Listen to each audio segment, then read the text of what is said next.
Hello my dear students, welcome back to my channel SSLC 2022 Science Examination Preparation Final Revision Video Series 8. So ಈ ಒಂದು video ಸೀರೀಸ್ಗೆ ನಿಮ್ಮೆಲ್ಲರಿಗೂ ಕೂಡ welcome.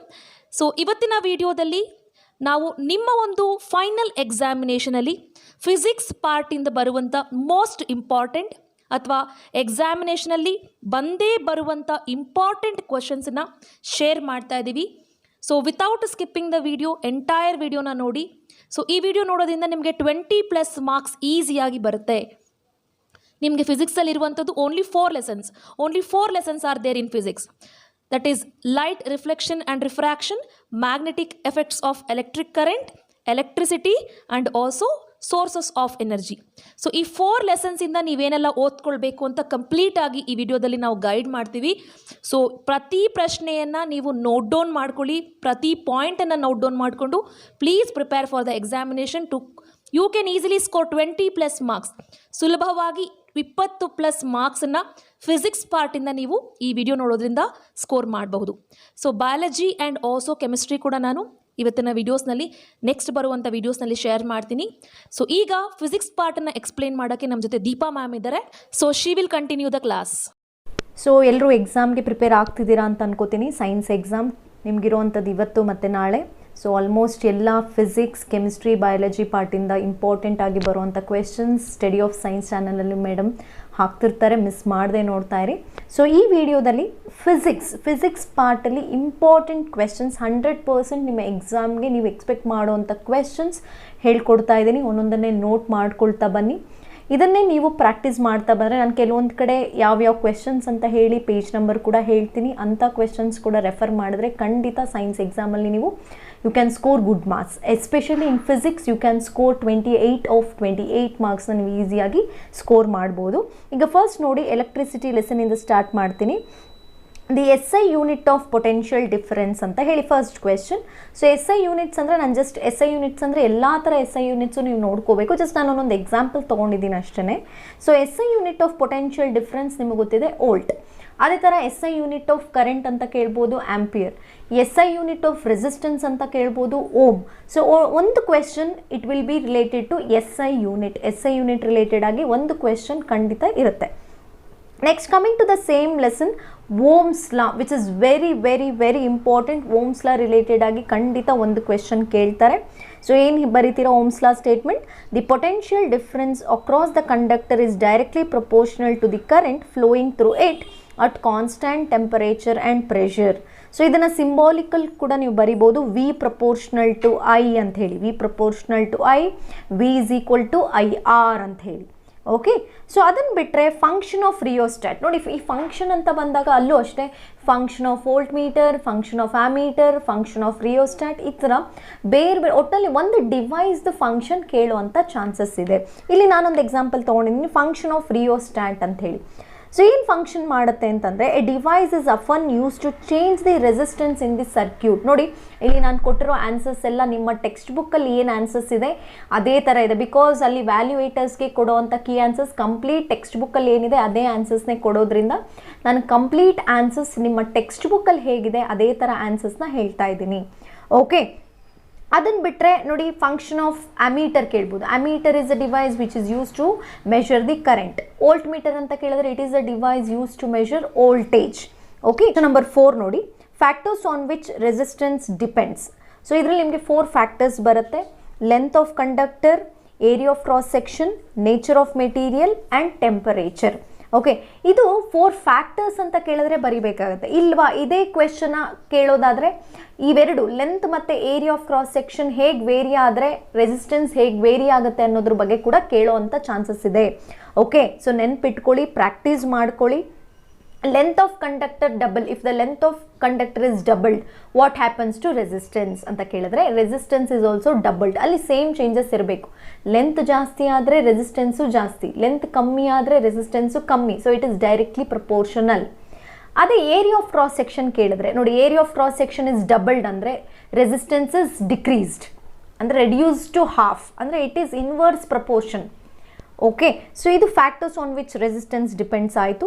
Advantages of parallel connection ಅಥವಾ what is the use of ಸರ್ಕ್ಯೂಟಲ್ಲಿ ನಾವು parallel connect ಮಾಡೋದ್ರಿಂದ ಏನು useful ಅಥವಾ ವಾಟ್ ಇಸ್ ಅನ್ ಅಡ್ವಾಂಟೇಜ್ ಅಂತ ಕೇಳಿದ್ರೆ, in parallel connection current divides. ನೋಡಿ ಪ್ಯಾರಲಲ್ ಕನೆಕ್ಷನ್ ಏನಾಗುತ್ತೆ, ಅಲ್ಲಿ ಕರೆಂಟ್ ಏನಾಗುತ್ತೆ ಸಪ್ರೇಟಾಗಿ ಫ್ಲೋ ಆಗುತ್ತೆ, ಒಂದೊಂದು ರೆಸಿಸ್ಟೆನ್ಸ್ಗೂ ಸಪ್ರೇಟಾಗಿ ಫ್ಲೋ ಆಗೋದ್ರಿಂದ in parallel connection current divides so that it helps each electrical gadgets which has different resistance and requires different current to operate properly. ಅಲ್ಲೇನಾಗುತ್ತೆ ಒಂದೊಂದು ರೆಸಿಸ್ಟೆನ್ಸ್ಗೂ ಬೇರೆ ಬೇರೆ ಕರೆಂಟ್ ಬೇಕಾಗಿರೋದ್ರಿಂದ ಅಲ್ಲಿ ಯಾವುದೇ ಈಗ ಯಾವುದೋ ಒಂದು ರೆಸಿಸ್ಟೆನ್ಸ್ ಸ್ಟಾಪ್ ಆಯಿತು, ವರ್ಕ್ ಆಗಲಿಲ್ಲ ಅಂತಂದರೆ it will not affect other two, ಇನ್ನೆರಡು ಇಟ್ ವಿಲ್ ನಾಟ್, ಅದೇನಾಗುತ್ತೆ ಅದ್ರ ಪಾಡಿಗೆ ಅದು ವರ್ಕ್ ಆಗ್ತಿರುತ್ತೆ. So this is the main advantage of parallel connection. Okay, next one more important law. So as I told you about Ohm's law, Ohm's law ಜೊತೆಗೆ Joule's law ಕೂಡ ಇರುತ್ತೆ. ನೋಡ್ಕೊಳ್ಳಿ, Joule's law of heating effect, state Joule's law of heating effect, ಅಥವಾ ಇದೇ question name the factors on which Joule's law depends. ಈ ಥರ ನೋಡಿ, ಒಂದೇ ಥರ ಸ್ವಲ್ಪ ಚೇಂಜ್ ಮಾಡಿದ್ರು ಆನ್ಸರ್ ಒಂದೇನೆ.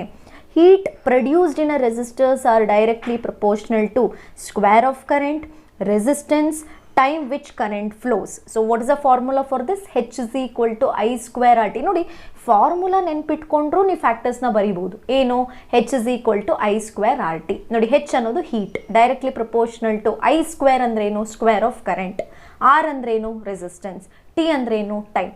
ಸೊ ಮೂರೂ ಪಾಯಿಂಟ್ಸು ಅಲ್ಲಿ ಬರೋದ್ರಿಂದ ಸೊ ಸ್ಟೇಟ್ ಜೌಲ್ಸ್ ಲಾ ಅಂದರೂ ಬರೀರಿ ಅಥವಾ factors on which Joule's law depends ಅಂದರೂ ಇದೇನೆ, ಸೇಮ್ ಆನ್ಸರ್ ನೀವು ಬರಿಬೇಕಾಗತ್ತೆ. ನೆಕ್ಸ್ಟ್ ಬಂದರೆ ಫಂಕ್ಷನ್ ಆಫ್ ಫ್ಯೂಸ್. ನೋಡಿ ಯಾವುದೇ ನಾವು ಕ್ವೆಶನ್ ಪೇಪರ್ ನೋಡಿದ್ರು ಈ ಕ್ವೆಶನ್ ಖಂಡಿತ ಇರುತ್ತೆ ಫ್ಯೂಸ್ ಬಗ್ಗೆ. ಸೊ ಇಲ್ಲಿ ಫಂಕ್ಷನ್ ಆಫ್ ಫ್ಯೂಸ್ ಅಂತಂದರೆ ಇಟ್ ಪ್ರೊಟೆಕ್ಟ್ಸ್ ಸರ್ಕ್ಯೂಟ್. ನೋಡಿ ಸರ್ಕ್ಯೂಟ್ನ ಪ್ರೊಟೆಕ್ಟ್ ಮಾಡುತ್ತೆ ಅಥವಾ ಒಂದು ಅಪ್ಲಯನ್ಸಸ್ನ ಪ್ರೊಟೆಕ್ಟ್ ಮಾಡುತ್ತೆ. ಹೇಗೆ ಪ್ರೊಟೆಕ್ಟ್ ಮಾಡುತ್ತೆ? By stopping the flow of any unduly high electric current. ನೋಡಿ ಹೈ ವೋಲ್ಟೇಜ್ ಅಥವಾ ಹೈ ಕರೆಂಟ್ ಪಾಸ್ ಆಗ್ತಿದ್ರೆ ಸರ್ಕ್ಯೂಟಲ್ಲಿ ಅದನ್ನು ತಡೆಯುತ್ತೆ. So it stops the flow of high current ಅಥವಾ it stops the flow of high voltage ಅಂತ ನೀವು ಬರೆದ್ರೆ ಆಯಿತು. ಇನ್ನು SI unit of electric power. ನೋಡಿ ಎಲೆಕ್ಟ್ರಿಕ್ ಪವರ್, ಈಗ ಆಲ್ರೆಡಿ ನಾನು SI ಯೂನಿಟ್ಸ್ ಬಗ್ಗೆ ಎಲ್ಲ ಥರ SI ಯೂನಿಟ್ಸ್ ನೋಡ್ಕೊಳ್ಳಿ ಅಂತ ಹೇಳಿದ್ದೀನಿ. ಅದ್ರ ಜೊತೆಗೆ SI unit of electric power is watt, ಅಥವಾ SI unit of commercial electric energy ಅಂತ ಕೇಳಿದ್ರೆ ಕಿಲೋ ವ್ಯಾಟ್ ಆರ್. ನೋಡಿ ವ್ಯಾಟ್ ಅಂತಂದರೆ it is just a power, kilowatt hour ಅಂತಂದರೆ ಎಲೆಕ್ಟ್ರಿಕಲ್ ಎನರ್ಜಿ. ಕ್ಲಿಯರ್ ಆಯಿತಾ? ಸೊ ಇದಿಷ್ಟು ಏನಾಯಿತು, it is all related to electricity lesson. Coming to magnetic effects of electric current. ನೋಡಿ ಇದು ಕೂಡ ಅಷ್ಟೇ, ನೀವು ತುಂಬ ಇಲ್ಲಿ ಕೊಡ್ತಿರೋಂಥ ಕ್ವೆಶನ್ನ ಸ್ವಲ್ಪ ಸ್ಟ್ರೆಸ್ ಮಾಡಿ ಓದ್ಕೊಳ್ಳಿ, which is very very important. ನೋಡಿ ಫಸ್ಟ್ ಕ್ವೆಶನ್ ನಾನು properties of magnetic field lines ಬಗ್ಗೆ ಡಿಸ್ಕಸ್ ಮಾಡಿದೆ. ಅದರಲ್ಲಿ ಒಂದು two magnetic field lines do not intersect each other ಅಂತ ನಾನು ಮ್ಯಾಗ್ನೆಟಿಕ್ ಎಫೆಕ್ಟ್ ಸೀರೀಸಲ್ಲಿ ಹೇಳಿದ್ದೆ. ಅದೇ ಕ್ವೆಶನ್ನ ಗಿವ್ ರೀಸನ್ ಆಗಿ ಕೇಳಬಹುದು. No two magnetic field lines intersect or cross each other, why give reason ಅಂತ ಕೇಳಿದ್ರೆ ನೋಡಿ ಇಫ್ ದ ಇಂಟರ್ಸೆಕ್ಟ್ ಆದರೆ ಏನಾಗುತ್ತೆ, at point of intersection needle shows two direction which is not possible. ನೋಡಿ ಎಲ್ಲಿ ಇಂಟರ್ಸೆಕ್ಟ್ ಆಗ್ತಿರುತ್ತೆ ಆ ನೀಡಲ್ ಏನು ಮಾಡುತ್ತೆ, ಎರಡು ಕಡೆ ಡೈರೆಕ್ಷನ್ ತೋರಿಸ್ತಿರುತ್ತೆ, ವಿಚ್ ಇಸ್ ನಾಟ್ ಪಾಸಿಬಲ್. ಇಲ್ಲ ನಮಗಿಲ್ಲಿ ನಾರ್ತ್ ಕಡೆ ಡೈರೆಕ್ಷನ್ ಇರಬೇಕು, ಇಲ್ಲ ಸೌತ್ ಕಡೆ ಇರಬೇಕು. So if it shows two direction which is not possible. Clear ಆಯಿತಾ? ಇಷ್ಟು ರೀಸನ್ ಬರೆದ್ರೆ ಆಯಿತು. Next coming to solenoid. ನೋಡಿ ಪ್ರತಿ ಕ್ವೆಶನ್ ಪೇಪರಲ್ಲೂ ಸೊಲೆನಾಯ್ಡ್ ಬಗ್ಗೆ ಇದ್ದೇ ಇರುತ್ತೆ. ಸೊ ವಾಟ್ ಇಸ್ ಸೊಲೆನಾಯ್ಡ್ ಅಂದ್ರೆ ಏನು?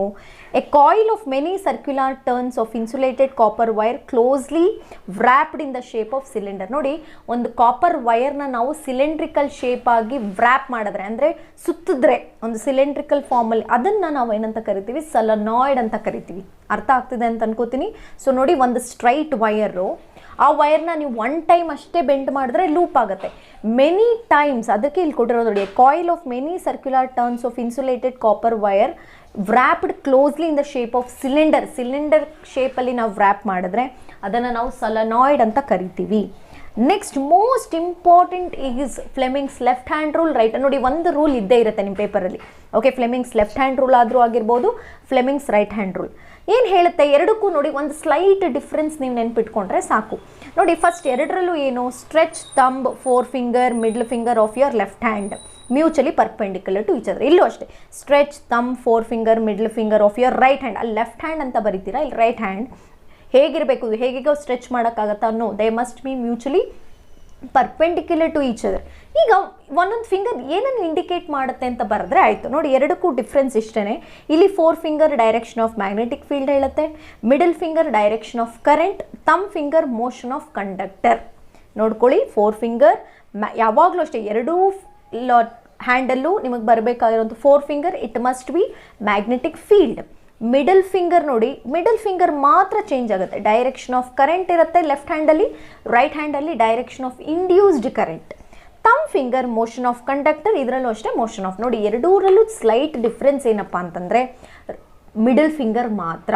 ಮಿಡಲ್ ಫಿಂಗರ್ ಲೆಫ್ಟ್ ಹ್ಯಾಂಡ್ ರೂಲಲ್ಲಿ ಅದು ಕರೆಂಟನ್ನು ಮಾತ್ರ ರೆಪ್ರೆಸೆಂಟ್ ಮಾಡಿದ್ರೆ, ರೈಟ್ ಹ್ಯಾಂಡ್ ರೂಲಲ್ಲಿ ಇಂಡ್ಯೂಸ್ಡ್ ಕರೆಂಟ್, ಯಾಕಂದರೆ ಮೆಕ್ಯಾನಿಕಲಿಂದ ಕರೆಂಟ್ ಬರೋದ್ರಿಂದ ಇಂಡ್ಯೂಸ್ಡ್ ಕರೆಂಟ್ ಅಂತ ನೀವು ಬರಿಬೇಕಾಗತ್ತೆ. ಓಕೆ, ಸೊ ಇದೇ ಕ್ವೆಶನ್ನ state motor rule, state generator rule ಅಂತ ಕೂಡ ಚೇಂಜ್ ಮಾಡ್ಬೋದು ಅವರು. ಮೋಟಾರ್ ರೂಲ್ ಅಂದರೆ will write it as Fleming's left hand rule. Generator rule ಅಂದರೆ will write it as generator. Motor rule is nothing but left hand rule, generator rule ಅಂದರೆ right hand rule. Is it clear? Yes. ಜೊತೆಗೆ diagram ಕೂಡ ತುಂಬ important. So ಡಯಾಗ್ರಾಮಲ್ಲಿ motor ಆದರೂ ಕೇಳ್ಬೋದು, generator ಆದರೂ ಕೇಳೋವಂಥ chances ಇದೆ. ಎರಡೂ ಪ್ರಾಕ್ಟೀಸ್ ಮಾಡ್ಕೊಳ್ಳಿ. ನೋಡಿ ಮೋಟಾರಲ್ಲಿ ನೀವು ಸ್ಪ್ಲಿಟ್ ರಿಂಗ್ಸ್ನ ಯೂಸ್ ಮಾಡ್ತೀರಾ. ಓಕೆ, ನಾನು ಹೇಳೋವಂಥ ಪಾಯಿಂಟ್ನ ಕೇಳಿಸ್ಕೊಳ್ಳಿ. ಮೋಟಾರಲ್ಲಿ ಸ್ಪ್ಲಿಟ್ ರಿಂಗ್ಸ್ ಯೂಸ್ ಮಾಡ್ತೀರಾ, ಅಲ್ಲಿ ಯೂಸ್ ಮಾಡೋವಂಥದ್ದು ಬ್ಯಾಟ್ರಿ ಮತ್ತು ಸ್ವಿಚ್. ಜನರೇಟರಲ್ಲಿ ಕಂಪ್ಲೀಟ್ ರಿಂಗ್ಸ್, ಅಲ್ಲಿ ಯೂಸ್ ಮಾಡುವಂಥದ್ದು ಗ್ಯಾಲ್ವನೋಮೀಟರ್, ಜಿ ಅಂತ ನೆನ್ಪಿಟ್ಕೊಳ್ಳಿ. ಗ್ಯಾಲ್ವನೋಮೀಟರ್, ಜನರೇಟರ್, ಇಲ್ಲಿ ಬ್ಯಾಟ್ರಿ ಸ್ವಿಚ್ ಬರುತ್ತೆ. ಜೊತೆಗೆ ಮೋಟಾರಲ್ಲಿ ನೀವು ಸ್ಪ್ಲಿಟ್ ರಿಂಗ್ಸ್ನ ಯೂಸ್ ಮಾಡ್ತೀರಾ, ಹೌದಾ? What is the function of ಏನು ಅದ್ರ ಯೂಸ್ ಮಾಡೋದ್ರಿಂದ ಏನಂತಂದರೆ, ಸೊ ಆ ಯೂಸ್ ಮಾಡುವಂಥ ಸ್ಪ್ಲಿಟ್ ರಿಂಗ್ಸ್ ಏನು ಮಾಡುತ್ತೆ, it reverses the direction of current. ಇನ್ನೊಂದ್ಸರಿ ಏನು ಹೇಳ್ತಾ ಇದ್ದೀನಿ ನೋಟ್ ಮಾಡ್ಕೊಳ್ಳಿ. What is the use of split rings in the motor? ಮೋಟಾರಲ್ಲಿ ಯೂಸ್ ಮಾಡುವಂಥ ಸ್ಪ್ಲಿಟ್ ರಿಂಗ್ಸ್ ಅಂತಂದರೆ it reverses the direction of current. Okay, next ಬಂದರೆ principle of generator. What is the principle of generator ಅಂದರೆ it works on electromagnetic induction. ಅಂದರೆ current, magnetic field change ಮಾಡೋದ್ರಿಂದ current induce ಆಗುವಂಥ ಪ್ರಾಸೆಸ್ನ ನಾವೇನಂತ ಕರಿತೀವಿ, electromagnetic induction. So this generator is based on electromagnetic induction. Clear ಆಯಿತು ಅನ್ಕೋತೀನಿ. ನಾವು going for next lesson, light reflection and refraction. ಇದರಲ್ಲಿ ಯಾವ್ಯಾವ ಕ್ವೆಶನ್ ನೀವು ಎಕ್ಸ್ಪೆಕ್ಟ್ ಮಾಡ್ಬೋದು ಎಕ್ಸಾಮಲ್ಲಿ ಅಂತಂದರೆ, number 1 uses of convex and concave mirror. ನೆನ್ಪಿಟ್ಕೊಳ್ಳಿ, ಯೂಸಸ್ ಖಂಡಿತ ನಿಮಗೆ 2 ಮಾರ್ಕ್ಸ್ಗೆ ಕೊಡೋವಂಥ ಚಾನ್ಸಸ್ ಇರುತ್ತೆ.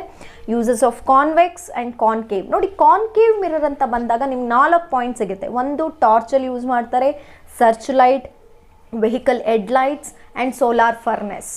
ಓಕೆ, ಅಥವಾ ಇದರಲ್ಲಿ ನೀವು ಇನ್ನೇನು ಬರಿಬೋದು, ಶೇವಿಂಗ್ ಮಿರರ್ ಕೂಡ ನೀವು ಇಲ್ಲಿ ಆ್ಯಡ್ ಮಾಡ್ಕೋಬೋದು. ಕಾನ್ವೆಕ್ಸ್ ಲೆನ್ಸ್ ಅಂತ,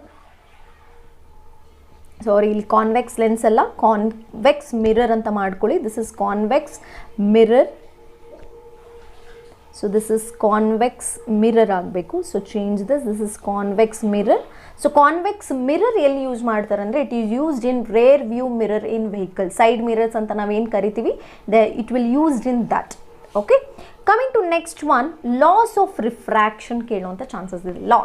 ಲಾಸ್ ಆಫ್ ರಿಫ್ರಾಕ್ಷನ್. ನೋಡಿ first law, the incident ray, refracted ray and normal line all lie on the same plane ಅಥವಾ in the same plane. Second law, sine i by sine r is equal to constant. ಇಷ್ಟೇ ಬರೆದ್ರು you will get full marks.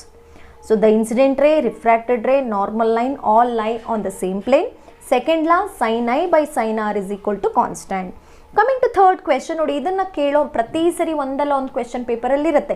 Refractive index ಅಂತ ಹೇಳಿ ಒಂದು medium ಕೊಟ್ಟು value ಕೊಟ್ಟು what is the meaning of this statement ಅಂತ ಕೇಳ್ತಾರೆ. So refractive index of diamond, ಇಲ್ಲೊಂದು ನಾನು ಎಕ್ಸಾಂಪಲ್ ತೊಗೊಂಡಿದ್ದೀನಿ. Refractive index of diamond is 2.42.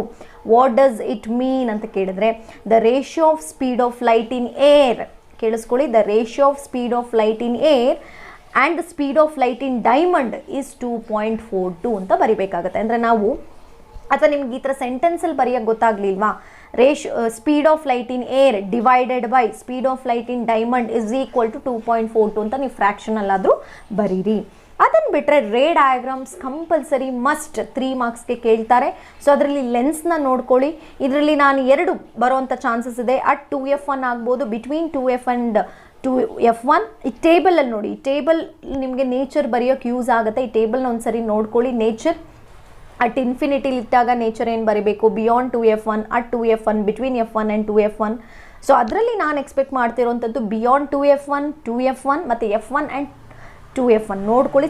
Practice ಮಾಡಿದಷ್ಟು ಈಸಿಯಾಗಿ ನೀವು 3 ಮಾರ್ಕ್ಸ್ನ ರೇ ಡಯಾಗ್ರಾಮ್ಸಲ್ಲಿ ತೊಗೊಳ್ಬೋದು.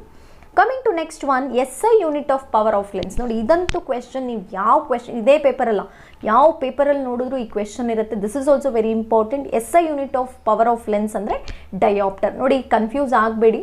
ಎಲೆಕ್ಟ್ರಿಸಿಟಿ ಲೆಸನಲ್ಲಿ ನಾವು SI ಯೂನಿಟ್ ಆಫ್ ಪವರ್ ಅಂದಿದ್ವಿ, ಅಲ್ಲಿ watt.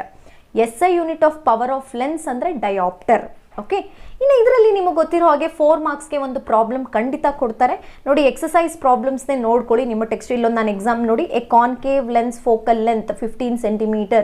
At what distance should be object from the lens be placed so that it forms an image at 10 centimeter from the lens? Find the magnification produced. ಇಲ್ಲಿ answer ಇದೆ.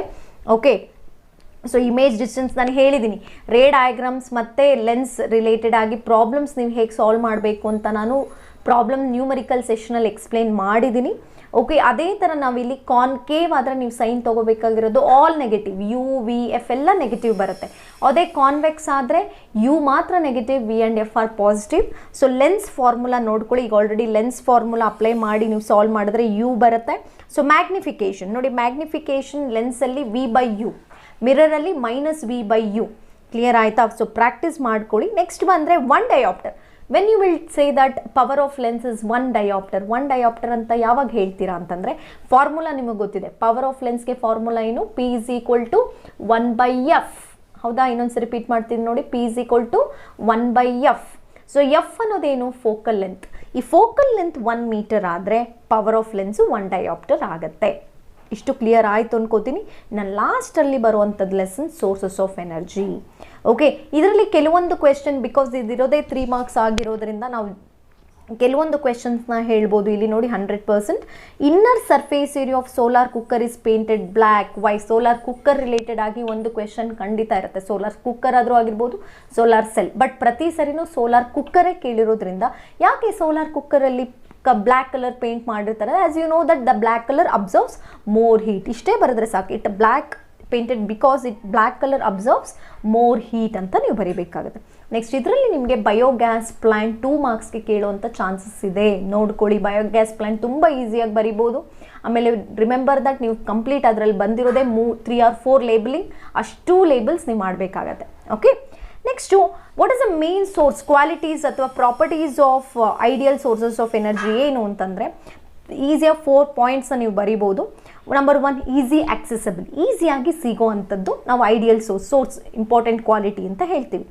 Easy to store and transport. ನೋಡಿ, store ಮಾಡ್ಕೊಳ್ಳೋಕ್ಕೂ easy ಇರಬೇಕು, transport ಮಾಡೋಕ್ಕೂ easy ಇರಬೇಕು, ಅದು main thing. Economical. So budget wise, amount wise ನಾವು ನೋಡೋದಾದರೆ it must be economical. It must be efficient. ಅಂದರೆ ನಾವು ವರ್ಕ್, ಸೊ ಏನಾಗಿರುತ್ತೆ ಅದರಷ್ಟು ಎನರ್ಜಿ ನಮಗೆ ರಿಲೀಸ್ ಆಗಿರಬೇಕು. ಓಕೆ, ನಾವು ಎಷ್ಟು ಫ್ಯೂಯಲ್ ಹಾಕ್ತೀವಿ ಅಷ್ಟು ಎನರ್ಜಿ ರಿಲೀಸ್ ಆಗಿದ್ರೆ so we call it is inefficient. So ಈ 4 ಪಾಯಿಂಟ್ಸ್ನ ನೀವು ನೆನ್ಪಿಟ್ಕೊಂಡ್ರೆ ಸಾಕು. Qualities of ideal source of energy: easy accessible, easy to store and transport, economical and efficient. Clear ಆಯಿತು ಅನ್ಕೋತೀನಿ. ಇದಿಷ್ಟು ಫಿಸಿಕ್ಸ್ ಪಾರ್ಟಲ್ಲಿ ಬರೋವಂಥ very very very important questions. Practice ಮಾಡ್ಕೊಂಡಿರೋ ಜೊತೆಗೆ ರಿಕಾಲ್ ಮಾಡ್ಕೋತಾ ಇರಿ ಟಿಲ್ ದಿ ಎಂಡ್. ಮಂಡೇ ಮಾರ್ನಿಂಗ್ವರೆಗೂ ನೀವೇನೇನು ಓದಿದ್ದೀರ ಅನ್ನೋದನ್ನು ರಿಕಾಲ್ ಮಾಡ್ಕೋತಾ ಇದ್ರೆ ಡೆಫಿನೆಟ್ಲಿ ನೆನ್ಪಿಟ್ಕೊಂಡು ಈಸಿಯಾಗಿ ಬರಿಬೋದು. So I am wishing you all the best. Do well. Exam science exam ಚೆನ್ನಾಗಿ ಮಾಡಿ. Okay, after exams enjoy your holidays. Thank you.